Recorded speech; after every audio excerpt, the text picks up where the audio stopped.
জয় শ্রীকৃষ্ণ, রাধে রাধে। গুরু দ্রোণাচার্য তখন বলল, তুমি যে ব্রাহ্মণ তুমি এখনো বলতে পারবে না। ব্রাহ্মণ তখন পর্যন্তই থাকবে যখন তোমার নিজের ধর্ম ঠিক থাকবে।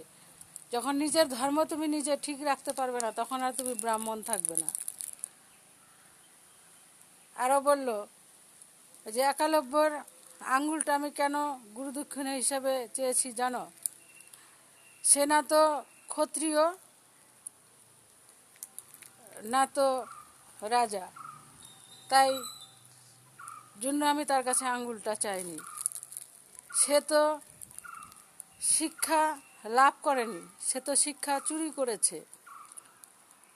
কেননা সে তো কোনো গুরুর কাছে শিক্ষা লাভ করেনি, সে শিক্ষা দূর থেকে দেখে চুরি করেছে। আর সেই চুরি করা শিক্ষায় কোনো দিনও শিক্ষিত হতে পারে না, আর গুরু শিক্ষাও হতে পারে না।